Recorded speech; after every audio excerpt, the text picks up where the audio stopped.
বন্ধুরা, রাজরাজেশ্বরী রানী ভবানীর আজকের এই পর্বে প্রথমেই দেখা যায় ভবানী ছদ্মবেশ নিয়েছে রামকান্তের মতো।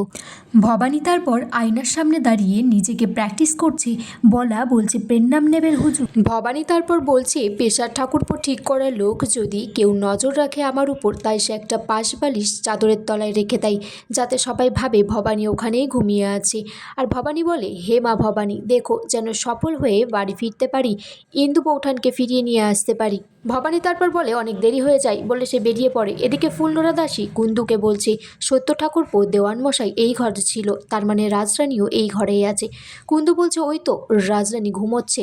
তখন ফুলনোড়া দাসী বলছে, আমি যতদূর ভবানীকে চিনি ও এখন নিশ্চিন্তে ঘুমোনোর মেয়ে নয়, বিধবাদের উদ্ধার করবে বলেছে একদিনের মধ্যে, চলো গিয়ে দেখি। তারপর কুন্দু বৌঠান ওই পর্দাটা সরিয়ে দেখে যে ভবানী ওখানে নেই, পাশবালিশ রয়েছে। কুন্দু বৌঠান তখন বলছে যে রাজরানীর এত বুদ্ধি, সবার চোখে ধুলো দিয়ে পালিয়ে গেল, এ খবরখানা তো আমার স্বামীকে জানাতে হবে। এদিকে ভবানী বলছে, ছদ্মবেশ নেওয়াটা ভালোই হয়েছে মনে হয়, এই গ্রামের প্রজারা তো আমাকে চিনতেই পারছে না। তখন একজন পাশ থেকে এসে ভবানীকে বলছে, আপনি কে, এই হাটে নতুন এসেছেন নাকি? ভবানী তখন বলছে, আমি ছাতিনা থেকে এসেছি, আমাদের রাজরানীর গ্রাম থেকে। এদিকে একজন পাহারাদার সাহেবদের পাহারাদার বলছে যে আমার হয়েছে যত জ্বালা, এই সাহেবরা নেশা ছাড়া থাকতে পারে না, তখন আমাকে এই রাত্রে এখন মাদকদ্রব্য খুঁজতে যেতে হবে, দেখি হাটে পাওয়া যায় নাকি। ভবানী তখন সেই হাটেই আসে মাদকদ্রব্য বিক্রি করতে ছদ্মবেশ নিয়ে। তখন বলছে যে আমার কি ছদ্মবেশ নেওয়া বিফল হয়ে গেল? ভবানী বলছে, আমার তো মনে হয়েছিল সাহেবদের জন্য মাদক কিনতে কেউ এই হাটেই আসবে, আর আমি সেই সূত্র ধরেই ইন্দু বৌঠানের কাছে পৌঁছাবো। এদিকে পাহারাদারটা খোঁজ করতে করতে হাটে এসেছে। ভবানী সেই পাহারাদারকে বলছে, আমার কাছে মাদকদ্রব্য আছে, নেবেন নাকি? কলকাতার জিনিস, একেবারে খাঁটি জিনিস। বন্ধুরা, ভবানী আবার চালাকি করে বলছে, না নেবেন তো বলুন, চলে যাই। লোকটি বলছে, না না নেব, একখানা স্বর্ণ মুদ্রা দিচ্ছে। ভবানী তখন মনে মনে বলছে, এখানেই যদি আমি রফা দফা সব শেষ করে দিই, তাহলে আমি ইন্দু বৌঠানের কাছে কিভাবে পৌঁছবো। তখন ভবানী মা ভবানীকে বুদ্ধি দিতে বলছে, আর সেই লোকটাকে বলছে, একখানা স্বর্ণ মুদ্রাই আমার হবে না। ভবানী বলছে, আমাকে সাহেবদের কাছে নিয়ে চলুন, তারাই ঠিকঠাক দাম দিতে পারবে এই জিনিসটির।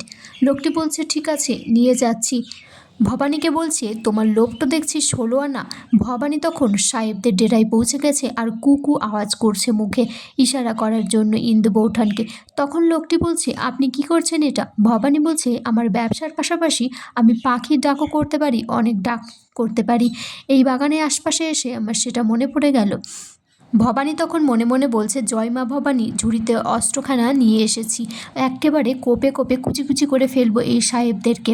এদিকে দেবীপ্রসাদকে খবর দিয়েছে কুন্দু আর ফুলনোড়া দাসী যে ভবানী মহল থেকে বেরিয়ে গেছে।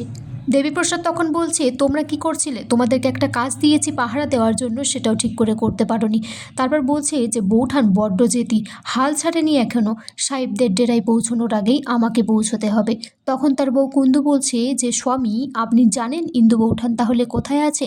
তখন দেবীপ্রসাদ বলছে, তুমি এইসব ব্যাপারে কথা বলতে এসো না। ভবানী তারপর এদিকে সেই সাহেবদের ডেরায় পৌঁছে গেছে। তখন সেখান থেকে মহিলাদের কান্নার গুঙানি শুনতে পাচ্ছে।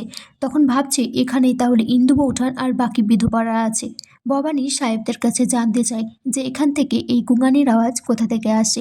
সাহেবরা তখন বলছে, তোমার যেটা বিক্রি করার সেটা আমাকে দিয়ে এখান থেকে চলে যাও।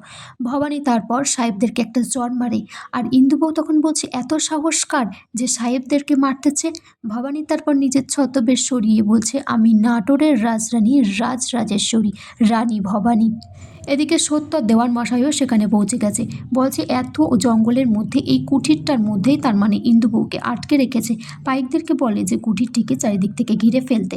এদিকে দেবীপ্রসাদও সেখানে পৌঁছে যায় আর বলছে, ভবানী বৌঠানের গলার আওয়াজ পাচ্ছি না, এখন ভিতরে কোনোভাবেই যাওয়া যাবে না।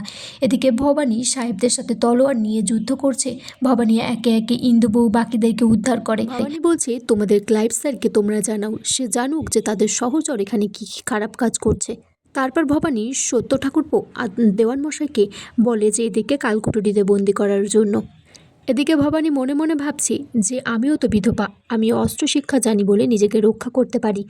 নাটোরের সমস্ত বিধবাকে আমি অস্ত্র শিক্ষা শেখাবো, তারাও নিজেদেরকে রক্ষা করতে পারবে।